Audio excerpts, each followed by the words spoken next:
Olá, pessoal, tudo bem? Aqui é o professor Alisson e hoje nós falaremos então sobre as bacias hidrográficas brasileiras. Bom, para início de conversa, o que é uma bacia hidrográfica? Uma bacia hidrográfica vai ser uma área, então pode olhar aqui nesse desenho, toda uma área aqui é, que vai ser delimitada por partes mais altas e vai fazer com que toda a água ela corra para a mesma direção, tá? Então seria uma área onde as águas elas escoam para a mesma direção, né? Uma área de drenagem formada por um rio e por seus afluentes. Tá? Então, na aula passada eu já falei sobre rios, afluentes. Quem quiser saber um pouquinho mais sobre o assunto, pode voltar aí no vídeo anterior. Então, no caso, a bacia hidrográfica ela vai ser uma área do relevo onde tudo que acontece aqui, toda a água que cai aqui, ela vai descer aqui para a parte do meio, que é a parte mais baixa, tá? É como se fosse o formato de uma bacia mesmo, por isso que vem esse nome de bacia hidrográfica. A água da chuva, por exemplo, a água dos rios, tudo que cair nessa área vai ali para aquela direção. Vejo, todas as nascentes que a gente tem na parte dos lados aqui vão para a mesma direção, lá ajudando a abastecer então o rio principal, formando os afluentes desse rio principal. Então, isso daqui é uma bacia hidrográfica, é uma área do relevo que é formada por rio principal e seus afluentes, no qual as águas escoam para a mesma direção. Tá? Então, uma bacia hidrográfica ela vai ser delimitada pelos divisores de água, que são essa parte mais alta aqui, que são chamados também por interflúvios. Tá? Então, aquela parte mais alta ali do relevo que vai definir se a água vai para uma bacia hidrográfica ou se ela vai para o outro lado, formando outra bacia hidrográfica. Tá? Então, pode ser áreas de planaltos, cadeias de montanhas, geralmente uma área mais alta ali, então, que vai definir aonde é uma bacia hidrográfica e aonde é outra bacia hidrográfica. Tá? Então, vai ser delimitada por essas partes mais altas aí do relevo, que são os divisores de água. Aqui no Brasil, as bacias hidrográficas, a gente utiliza essa classificação que ajudam na gestão ambiental e hídrica do Brasil também. Tá? Então, vejam, tudo que acontece dentro da bacia hidrográfica vai acabar influenciando aqui no rio principal. Então, se eu quero ter um rio principal conservado, limpo, sem contaminação, não adianta fazer só um trabalho de conservação dessa parte aqui do rio principal. É preciso trabalhar toda a bacia hidrográfica, tá? Porque tudo que acontece nos rios menores aqui vão acabar influenciando o rio principal, tá? E o problema é que a bacia hidrográfica, às vezes, aqui ela parece que ela é pequena, mas nós temos bacias hidrográficas aí com milhões de quilômetros quadrados, tá? Então, isso acaba sendo um grande desafio quando a gente trabalha com gestão, tá? Às vezes, nós podemos ter um estado aqui, uma cidade, só nessa parte do rio principal, mas não adianta só haver um trabalho de conservação aqui, se todos os outros aqui, todas as outras áreas também não tiverem uma gestão voltada para essa finalidade. Tá? Então, esse acaba sendo um desafio que eu vou falar um pouquinho mais ainda hoje. Bom, então qual que é a importância das bacias hidrográficas, né? Ou qual que é a importância dos rios que formam as bacias hidrográficas? No Brasil, a maior parte dos rios eles são abastecidos por água dos rios, tá? Então, muitas cidades aqui são abastecidas por água dos rios. Então, as águas são retiradas, recebem um tratamento, as pessoas tomam, depois essa água, quando tem o esgoto tratado, vai voltar lá para o rio. Então, muitos rios brasileiros aqui, muitas cidades brasileiras, elas são abastecidas pelas águas dos rios, que as pessoas estão tomando essa água, tá? É importante também para a produção agrícola, né? No caso, a partir da irrigação. Então, muitas áreas da agricultura acabam utilizando as águas dos rios. Para a geração de energia elétrica, muitos rios eles têm esse potencial para geração de energia elétrica. No Brasil, a maior parte da sua matriz elétrica acaba vindo das usinas hidrelétricas, tá? Obviamente. Nós temos outras possibilidades também, como as usinas eólicas e tudo, mas no Brasil ainda vai predominar o uso da energia elétrica das usinas hidrelétricas. Tá? Então, formada dos rios, tem Itaipu, por exemplo, que é uma bem conhecida. Pode ser utilizada para o transporte, para pesca, para o lazer, atividades culturais, religiosas. Então, uma série de atividades aí podem ser desenvolvidas nos rios. Tá? Então, eles acabam influenciando também dentro de uma sustentabilidade ambiental quando eles são protegidos. Então, eles vão proteger a vida aquática, a fauna, a flora, também ali das suas margens. Então, quando há uma preservação dentro da bacia hidrográfica, ela pode ter, então, essas possibilidades aí para sustentabilidade e para conservação ambiental também, tá? Não só para o uso humano, claro, o ser humano utiliza, mas também tem a importância ambiental de proteção de espécies de peixes, de animais que vivam em áreas próximas das nascentes ou próximas das margens, espécies da flora que se desenvolvem especialmente nas margens dos rios. Tá? Então, as bacias hidrográficas aí elas vão ter uma série de importâncias. Bom, como que a gente pode classificar essas bacias hidrográficas? A partir da dimensão e vazão dos rios, tá? Então, quantidade de água e tudo. A partir do regime, ou seja, de como que essas nascentes se formam, que podem ser a partir de água de outros rios mesmo, água da chuva, neve ou regime misto. Então, a maior parte dos rios eles vão se formar ou a partir da água da chuva, e às vezes vão formar os lençóis freáticos, vão formar os rios, ou a partir da neve, tá? Ou misto. No caso, recebe tanto as nascentes se formam tanto a partir do derretimento da neve quanto da água da chuva. Tá? Então, seria essas três possibilidades aqui principais. O destino da água, então, a bacia hidrográfica ela pode ser chamada de exorreica ou endorreica. A exorreica é quando ela deságua no mar. Aqui nesse primeiro exemplo está mostrando a bacia do Amazonas, já vou falar dela. Então, a água do rio Amazonas, aqui, todas as águas elas vão ter um destino que é o Oceano Atlântico, tá? Então, vai desaguar no mar. Outras, ó, então, no rio Volga, por exemplo, lá na Rússia, ele vai desaguar no Mar Cáspio, tá? Então, ele é chamado, então, de bacia hidrográfica endorreica, que não vai desaguar no mar, vai desaguar num lago, em alguma parte no interior do continente, tá? Então, exorreica quando deságua no mar e endorreica quando deságua dentro do continente, num lago, em algum outro local específico, tá? Nesse caso, né, aqui seria o Mar Cáspio, que é um lago, né, digamos um lago bem grande, mas ele está dentro do continente asiático, tá? Então ele não está fazendo uma ligação aqui com nenhum oceano, ele não faz parte de um oceano, mesmo sendo chamado de mar, ele é um lago dentro do continente, tá? Então não se confunda com o nome Mar Cáspio, porque na verdade ele é um lago que está na área continental ali.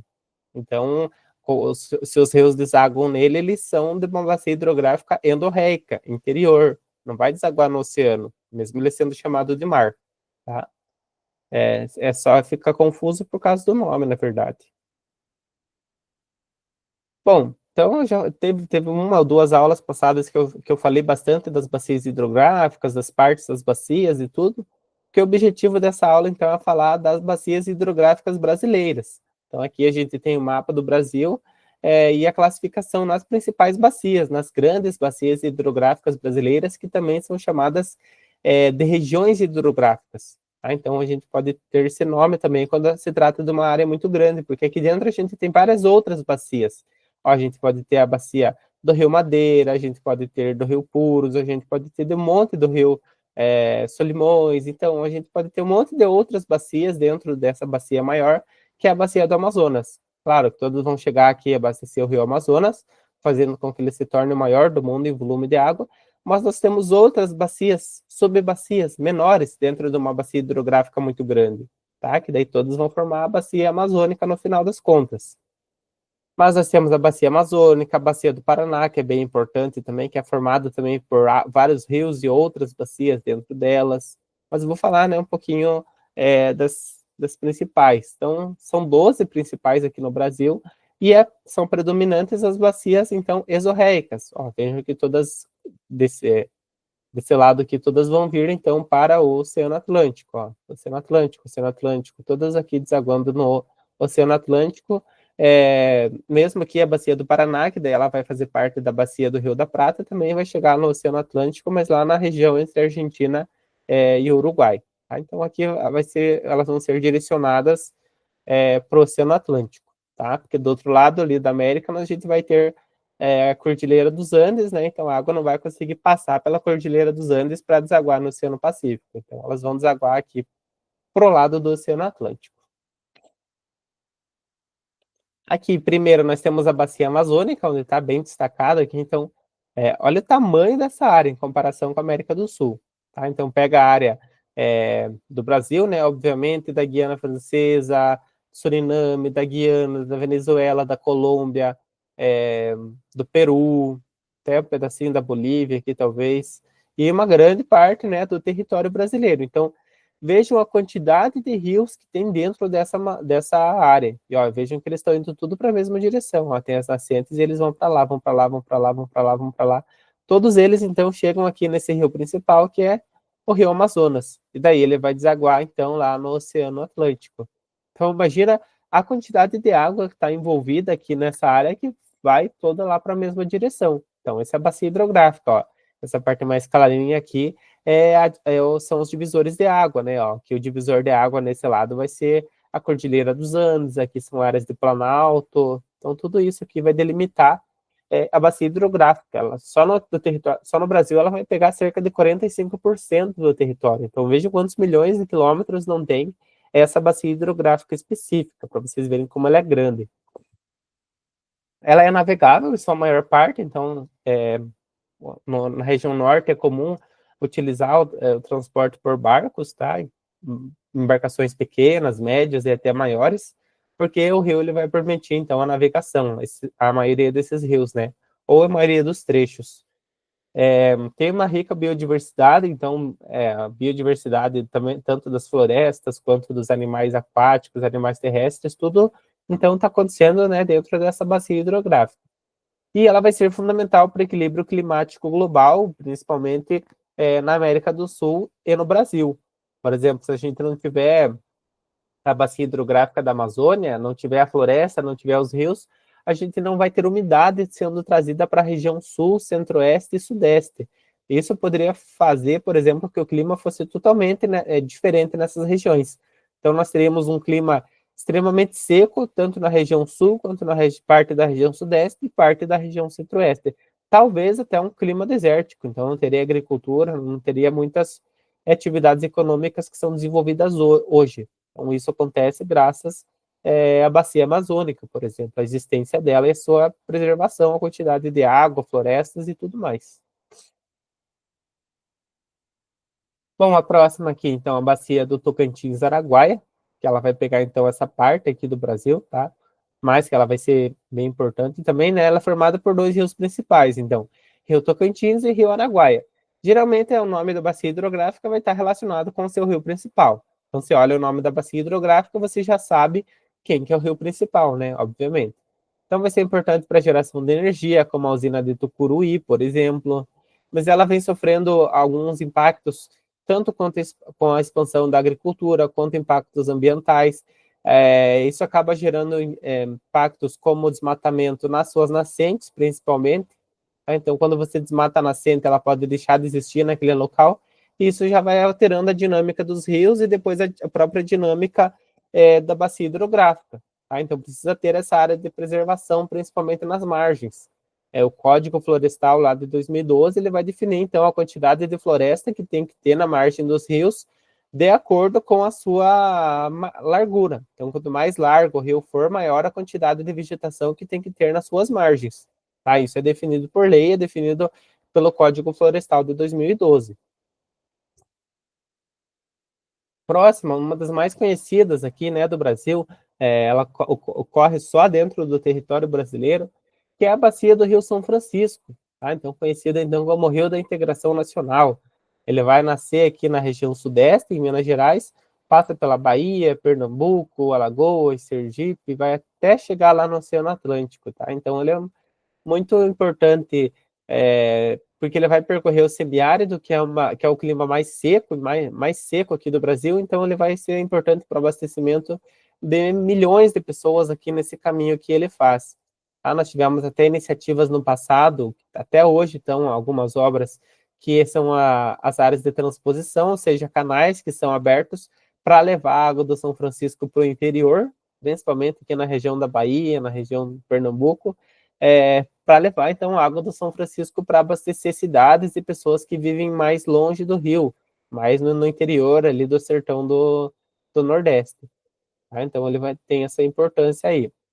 Tem usinas hidrelétricas, como a de Sobradinho e outras que tem ali pelo caminho. Então, ele vai ter essa importância também ambiental, social, cultural para as pessoas, para as populações, tá? Então, muitas pessoas dependem do Rio São Francisco e dos seus afluentes também, né? Como a gente está falando das bacias hidrográficas, a gente vai ter os seus afluentes que vão abastecer também, que vão ser importantes também para as populações.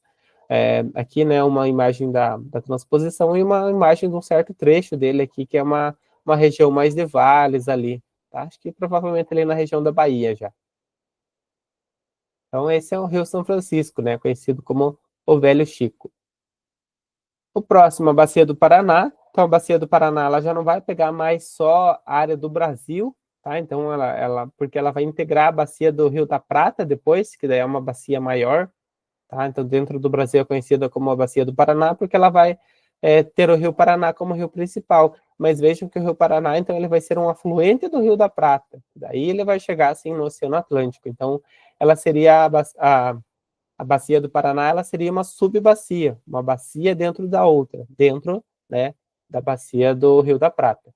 Então, ela tem aqui, pela sua áreas de Planalto, principalmente, tem um grande potencial hidrelétrico. A usina de Itaipu é, né, um grande exemplo, então, de aproveitamento desse potencial hidrelétrico desse rio. Vai integrar a bacia do Rio da Prata, como eu falei para vocês, que daí vai pegar áreas da Argentina, da Bolívia, do Paraguai, do Uruguai, então não é só do Brasil, ela vai ser uma subbacia, né, dentro de outra. E também, né, o que tem aqui bastante dentro dessa bacia, é o intenso uso agrícola e uso industrial, né, das águas dentro dessa área da bacia do Rio do Paraná, então. Seguindo, a gente tem outras bacias, né? Eu não vou falar das 12 bacias hidrográficas principais aqui no Brasil, mas a gente tem a bacia do Paraguai, que ela vai ser importante na região do Pantanal, vai ser importante para navegação, para abastecer o Pantanal nas épocas de cheia. A gente tem a bacia do Uruguai, que tem bastante destaque hidrelétrico, tá? Faz fronteira ali com a Argentina. Bacias atlânticas, que elas são diversas, são fragmentadas, mas elas podem ser utilizadas para abastecimento urbano. Geralmente a Serra do Mar vai delimitar, então elas são bacias pequenas, porque elas pegam da Serra do Mar até o mar, até o Oceano Atlântico. Então são áreas pequenas, mas nós temos muitos rios que têm uma importância nessas áreas, porque eles vão abastecer as áreas litorâneas ali, tá? Então cidades litorâneas, elas podem ser abastecidas por esses rios que nascem na Serra do Mar, por exemplo, e vão até o Oceano Atlântico. A bacia do Parnaíba, que corre lá no semiárido, mas tem uma menor densidade hídrica, mas ela acaba sendo importante também, tá? Mesmo não tendo tantas águas quanto o Rio Amazonas, tá? Mas vai ter também uma importância. E os principais problemas, né, que a gente encontra hoje nas bacias hidrográficas: poluição por esgoto e agrotóxicos, tá? Então acaba sendo um grande problema de contaminação das águas, né, o esgoto vindo das áreas urbanas e os agrotóxicos das áreas rurais, né, quando não são respeitadas as margens e tudo. O desmatamento e assoreamento, que também tem a ver com as margens. O desmatamento é a retirada da vegetação, e o assoreamento é quando os sedimentos que estão na margem, eles acabam indo para dentro do rio, tá? Fazendo com que ele fique cada vez mais cheio de sedimentos, formando até ilhas ali de sedimentos dentro do rio, alterando a sua dinâmica também. A disputa pela água, que pode gerar crises hídricas, né? A questão de hidrelétricas e preservação ambiental, porque as hidrelétricas elas vão ter um impacto ambiental também dentro daquela área. Impacto ambiental, impacto social, que às vezes pode se arrastar por décadas. Tá? Então, às vezes, povos são retirados daquela área, povos indígenas são retirados daquela área onde eles viviam originalmente e acabam, às vezes, não sendo realocados. Isso vai gerar uma série de conflitos aí com fazendeiros, latifundiários, tá? Então, isso acaba gerando um problema social também. E além do problema ambiental, né, de grandes áreas de floresta serem inundadas. Então, as hidrelétricas, elas são uma forma de energia mais limpa, mas não existe, assim, uma energia totalmente limpa que não cause impactos, tá? Ela não vai poluir o ar, por exemplo, tanto quanto uma usina que utilize carvão, tá? Mas ela tem lá os seus impactos também. Aqui, falar um pouquinho da gestão das bacias. Então, é importante que tenha uma gestão integrada para você fazer a conservação de bacias, por exemplo. Não basta só um município ali que está próximo do rio principal querer fazer a conservação desse rio, se isso não é uma iniciativa que ocorre dentro da bacia hidrográfica de maneira geral.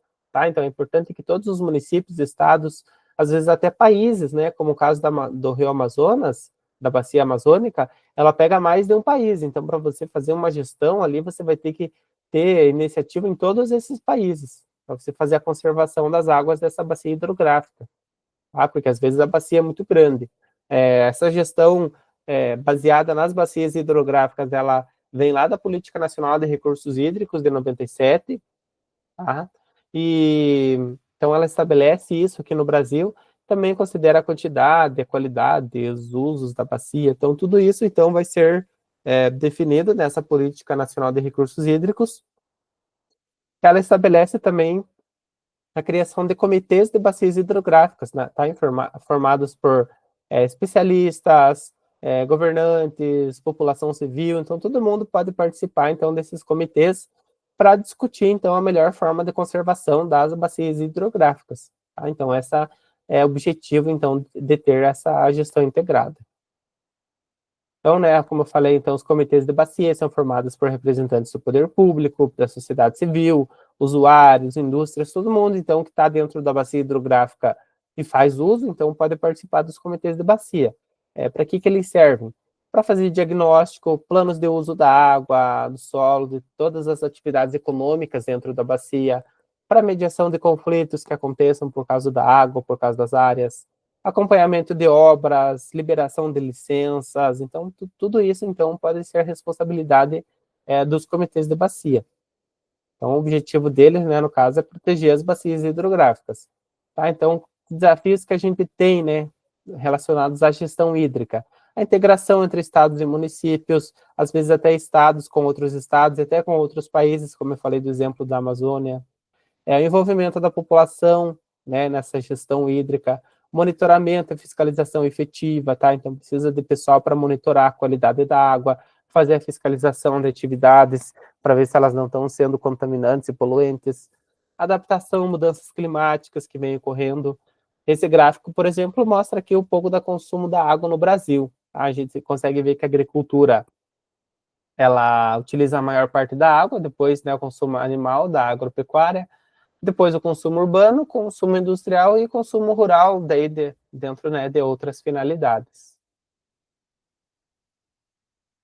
E para a gente finalizar, então, um pouquinho desse assunto, vamos fazer aqui, né, uma atividade, vamos ver qual que é a alternativa correta.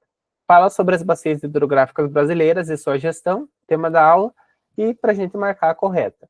Então, a primeira fala, a bacia amazônica é exclusivamente brasileira e possui menor volume hídrico do Brasil, né? Já está errado que ela não é exclusivamente brasileira e ela tem muita água. B, a bacia do São Francisco está localizada exclusivamente na região norte e não possui aproveitamento hídrico. Está errado, ela pega a região sudeste e região nordeste.